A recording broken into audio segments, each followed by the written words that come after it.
Class 9 आज आप लोगों का चैप्टर नंबर 12 स्टार्ट होगा।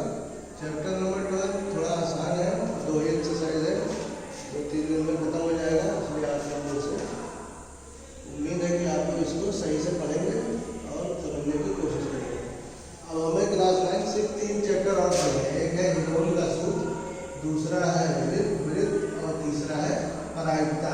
तो आज हम लोग हिरोन का सूत्र पढ़ेंगे। छोटा सा चैप्टर है, आसानी से खत्म हो जाएगा। जो प्रायिकता चैप्टर है ये भी एक दिन में खत्म हो जाएगा, बहुत छोटा है। इसी दिन में 1, 2, 3, 4 मार्क लग सकता है, ठीक है। मैक्सिमम एक हफ्ता लग जाएगा, अगर 2 क्वेश्चन बनाओ तो फिर हो जाएगा। हम लोग आते हैं यार हिरोन का सूत्र पढ़ते हैं। हिरोन का सूत्र पढ़ने से पहले हम लोग को अभी तक ये पता है कि किसी भी समकोण त्रिभुज की अगर हमें ऊंचाई पता हो और बेस पता हो तो हम इसका क्षेत्रफल निकाल लेते हैं 1/2 बेस इंटू हाइट। लेकिन कोई हमें त्रिभुज इस तरह दिया जिसमें तीनों साइड अलग अलग हो, ए बी और सी अलग अलग साइड हो, और हमें इसका क्या निकालना हो, क्षेत्रफल निकालना हो। तो इसके क्षेत्रफल निकालने के लिए हमारे पास एक सूत्र आया है जो हिरोन नाम का एक शख्स था उसने दिया है, ठीक है। इसलिए इसका नाम हिरोन का सूत्र हो गया है। और इसका फार्मूला होता है, हम लोग सबसे पहले त्रिभुज का जो परिमाप होता है वो क्या होता है, तीनों साइडों का योग, तीनों भुजाओं का योग क्या होता है, उसको त्रिभुज का परिमाप कहते हैं। अगर मान लें हम अर्ध परिमाप की बात करें तो क्या मतलब कि उसका आधा कर दें, परिमाप का आधा कर दें। तो इसको हम लोग इस पूरे चैप्टर में अर्ध परिमाप को किससे डिनोट करेंगे, एस से डिनोट करेंगे, एस स्मॉल एस से डिनोट करेंगे अर्ध परिमाप को। अर्ध परिमाप को किससे डिनोट करेंगे, एस से डिनोट करेंगे। तो परिमाप क्या होता है, तीनों साइडों का योग। अगर हमें ए बी सी मान लें, एक को ए दूसरे को बी और तीसरे को सी मान लें, तो हमारा परिमाप क्या हो जाएगा, ए प्लस बी प्लस सी। तो अर्ध परिमाप क्या हो जाएगा, उसका आधा यानी एस जो हो जाएगा, जिसमें हमने अर्ध परिमाप को एस माना है वो क्या हो जाएगा, ए प्लस बी प्लस सी अपॉन 2। अर्ध परिमाप यहाँ से आ जाएगा। तो जो हिरोन साहब ने जो सूत्र दिया था वो ये है कि अगर हम किसी भी त्रिभुज का अर्ध परिमाप निकाल लें, ठीक है, तो जो उस त्रिभुज का जो सूत्र होगा, क्षेत्रफल होगा, उसका जो सूत्र होगा, उसका फार्मूला होता है अंडर रूट के अंदर एस जो हमने निकाला है परिमाप, उसको गुणा करेंगे और 3 ब्रैकेट, एक ब्रैकेट में एस माइनस पहली वाली साइड, दूसरे ब्रैकेट में एस माइनस दूसरी वाली साइड, तीसरे ब्रैकेट में एस माइनस तीसरी वाली साइड से हम लोग क्या कर देंगे, गुणा कर देंगे। इन सबको गुणा करके जो आंसर आएगा उसका अंडर रूट कर देंगे, वही हमारा क्षेत्रफल आ जाएगा। तो ये एक तरीका हम लोगों ने पढ़ लिया। इसके अलावा भी अगर इस तरह का हमें क्या दिया है ट्रायंगल और हमें निकालना है क्षेत्रफल, तो हम लोग एक तरीका और है, अगर हम किसी भी साइड से या मान लीजिए किसी भी शीर्ष से अगर हम लोग दूसरी साइड पर क्या मारे, लंब डाल दिया, तो अगर हमने इसको लंब डाल दिया और इसकी हमें हाइट पता चल गई h, तो इसका फॉर्मूला क्या हो जाएगा, 1/2 h क्या हो गया, इसका लंब। और जिसमें लंब डाला, कौन सी साइड पे लंब डाला है हमने, BC, जिसको हमने स्मॉल सी माना है, तो किसके इक्वल हो जाएगा इसका क्षेत्रफल 1/2 बेस क्या है यहाँ पे C और हाइट क्या है h। बेस क्या है C, हाइट क्या है h। इस तरह से भी हम लोग क्षेत्रफल निकाल सकते हैं, क्योंकि आप लोग जानते होंगे तो मैंने ना बताया। अब फार्मूला हमने पढ़ लिया कि हिरोन का फार्मूला क्या होता है, कैसे होता है। अब हम लोग आते हैं पहले इसमें उदाहरण को समझ लेते हैं, पहले उदाहरण को, दूसरे उदाहरण को, तीसरे उदाहरण को, फिर एक्सरसाइज करेंगे। तो मैं उदाहरण को एक बार समझा लेता हूँ, फिर कोशिश करूँगा कि आप लोग देखूँगा कि आप लोग कोशिश करके इसको कर लेंगे। उदाहरण जो दिया है, फिर मैं एक्सरसाइज दूसरे दिन स्टार्ट करूँगा। अब जो पहला उदाहरण है इसमें आपको दिया है एक त्रिभुज का, हमें 2 भुजाएं दी है, त्रिभुज की 2 भुजाएं दी है, एक दिया है 8 सेंटीमीटर, दूसरा दिया है 11 सेंटीमीटर। और इस त्रिभुज का जो परिमाप है वो हमें दिया है 32 सेंटीमीटर। परिमाप क्या होता है, तीनों साइडों का योग। तो हमें 2 साइड दिया है, तीसरी साइड निकालना तो क्या करेंगे, a प्लस बी प्लस सी बराबर होता है परिमाप, बराबर दिया है 32 सेंटीमीटर। इसको a मान लेंगे, इसको b मान लेंगे और इसको x मान लेंगे, ठीक है। x निकल के क्या आ जाएगा, a प्लस बी प्लस, ये हमने मान लिया इसको x की वैल्यू आ जाएगी 32 माइनस 8 और 11 को तोड़ेंगे तो कितना आएगा, 19।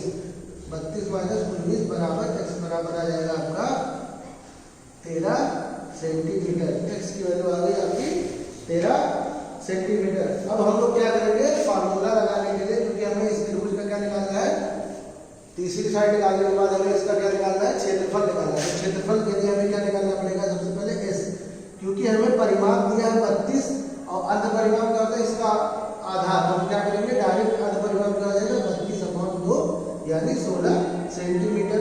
अब इस त्रिभुज का हमें एरिया निकालना है, तो त्रिभुज का क्षेत्रफल क्या हो जाएगा, हमें पता है अंडर रूट के अंदर एस माइनस एस और गुणा होगा S minus A, S minus B और एस माइनस सी। हमने यहाँ पे एक्स माना तो एक्स माइनस एक्स हो जाएगा, ठीक है। फार्मूला लगेगा अंडर रूट एस क्या है यहाँ पे 16, एस माइनस ए 16 माइनस ए क्या हमारे पास 8 माना है, बी को हमने क्या माना है 11 माना है। आपके ऊपर है, चाहे इसको ए मान ले, चाहे इसको बी मान ले, चाहे इसको ए मान ले, चाहे इसको किसी भी तीनों साइडों को कुछ ना कुछ मान लेना है। और उसके बाद चाहे पहले इसको गुणा करो, चाहे इसको गुणा करो, फार्मूला आंसर तो वही है। और 16 माइनस 13, तो ये सॉल्व होने के बाद क्या आएगा, 16 गुणे 8 गुणे 5 गुणे 3, ठीक है।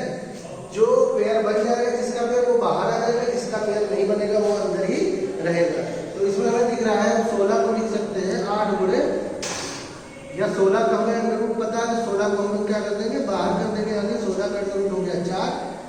8 को हम लोग लिख सकते हैं 2 गुणे 2 गुणे 2, तो एक पेयर बन गया, यानी 2 भी बाहर आ गया। 8 में से 8 को हम लोगों ने लिख दिया 2 गुणे 2 गुणे 2, तो 8 में से 2 यानी 8 में से 4 बाहर आ गया, तो 4 का अंडर रूट क्या होगा 2, ठीक है। तो 2 लिख दिया, तो क्या बचा 2, अंदर बचा 2 गुणे 5 गुणे 3। इनका अंडर रूट हमें नहीं पता, तो इसको बढ़ा करके लिख देंगे, क्या आ जाएगा 8 अंडर रूट 30 सेंटीमीटर स्क्वायर, क्योंकि क्षेत्रफल है तो किसका आएगा सेंटीमीटर स्क्वायर में, इसका वो यूनिट हो जाएगा centimetre square. Question number second में जो डायग्राम दिया है वो थोड़ा कॉम्प्लिकेटेड लग रहा है, इसमें मैंने अलग डायग्राम बना दिया, आसान था। इस तरह का हमें एक त्रिभुज दिया है, इसका हमें पहले क्षेत्रफल निकालना है। तो इस त्रिभुज का क्षेत्रफल कैसे निकालेंगे, पहले एस निकाल लेंगे। एस कैसे निकलेगा, 50 प्लस 80 प्लस 120 डिवाइडेड बाई 2, कितना आ जाएगा ये 120 प्लस 80 कितना होता है 200 और प्लस 50 250/2 यानी 125 मीटर आ जाएगा। अब इसका एरिया निकालना है, तो हम लोग निकाल लेंगे फार्मूले से S minus A, S minus B, S minus C. जिसका पेयर बनेगा वो बाहर आ जाएगा, जो पेयर नहीं बनेगा वो अंडर रूट के अंदर ही रहेगा, मीटर स्क्वायर में आ जाएगा। अब इसके अलावा कह रहा है कि ये जो त्रिभुज है इसके ऊपर क्या करा रहे हैं हम लोग, फेंसिंग करा रहे हैं, तार को हम लोग बांध रहे हैं। और उस तार को जो बांध रहे हैं उसमें 3 मीटर की चौड़ाई को हमने बीच में छोड़ दिया, ये 3 मीटर हमने बीच में छोड़ दिया है। और इस तार को लगाने में जो कॉस्ट आ रहा है, जो खर्चा आ रहा है, वो कितना आ रहा है 20 रुपया प्रति मीटर स्क्वायर का खर्चा आ रहा है। इसमें क्या आ रहा है 20 रुपया प्रति मीटर स्क्वायर। अच्छा, चूंकि हमें लंबाई में लगा रहा है, इसमें मीटर स्क्वायर लगा रहा है। जो तार लग रहा है सिर्फ यहाँ लग रहा है, ऊपर जो मैंने ये बनाया, जो तार लग रहा है सिर्फ और सिर्फ यहाँ लग रहा है ऊपर वाले पोर्शन में। तो ये जो तार लगेगा, इसकी अगर हमें लंबाई पता चल जाए तो हम लोग क्या करेंगे, उसको 20 से गुणा कर देंगे तो हमारा आंसर आ जाएगा।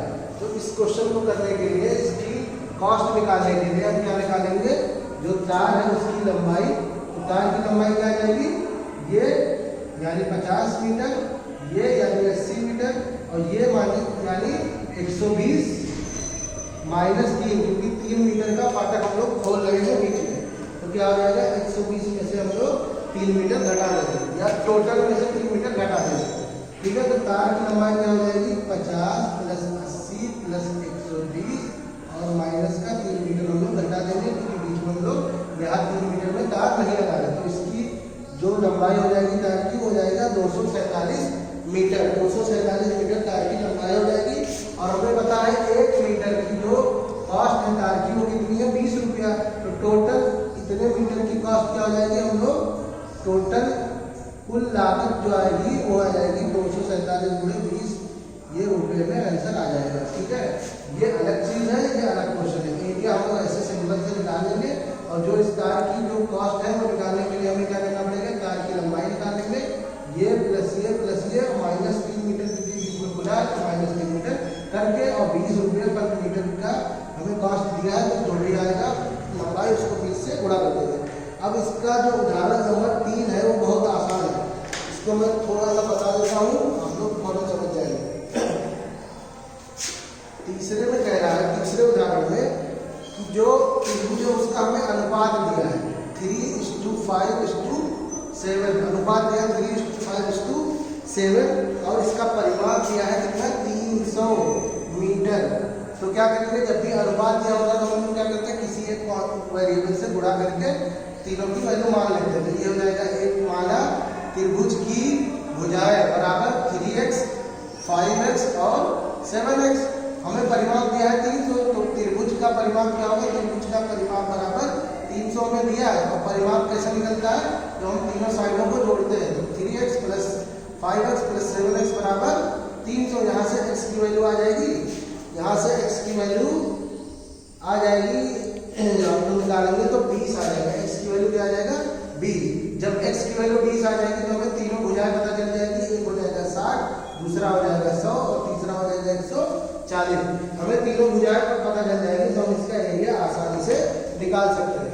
तो आप लोगों के लिए आज यही है कि पहला, दूसरा, तीसरा उदाहरण आप लोग करिएगा और एक्सरसाइज में पहले क्वेश्चन को छोड़ दीजिएगा, पहले दूसरे तीसरे को छोड़ दीजिएगा, चौथा, पांचवा, छठवां क्वेश्चन बहुत आसान है, इसी तरह है, कर लीजिएगा। तो क्या है, उदाहरण नंबर